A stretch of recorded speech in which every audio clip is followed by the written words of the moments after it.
नमस्कार।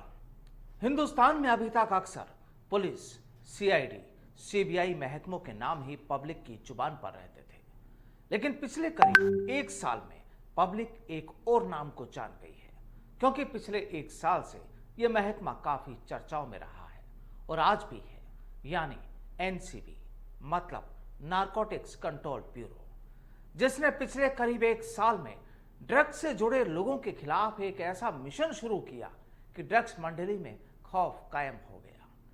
लेकिन यहां महकमे के साथ ही उन अधिकारियों का खौफ भी होता है जो महकमे की कार्रवाइयों पर आंच नहीं आने देते, और इसी महकमे के एक अधिकारी हैं समीर वानखेड़े।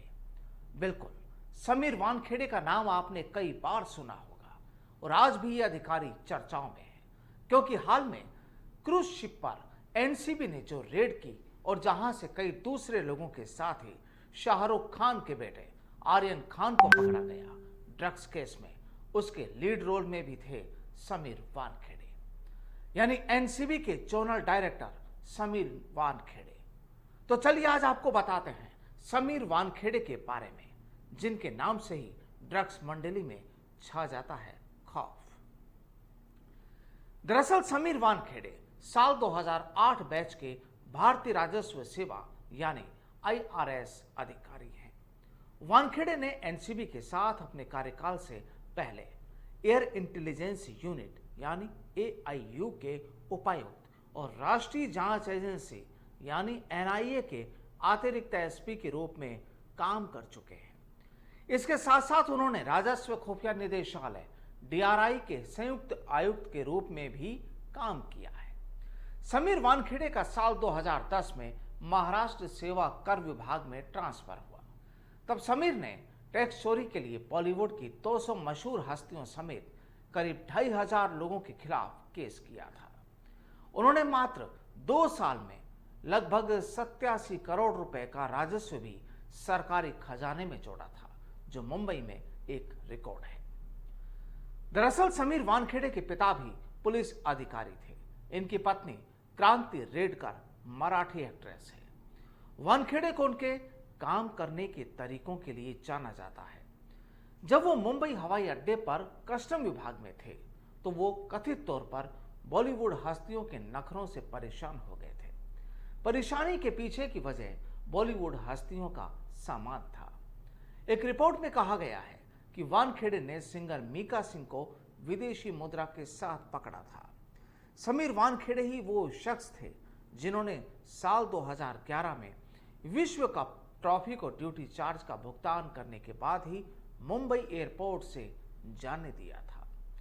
आपको बता दें कि पिछले साल 22 नवंबर को ड्रग पेडलर्स द्वारा किए गए हमले में वानखेड़े और एनसीबी के 5 दूसरे अधिकारी घायल भी हो गए थे।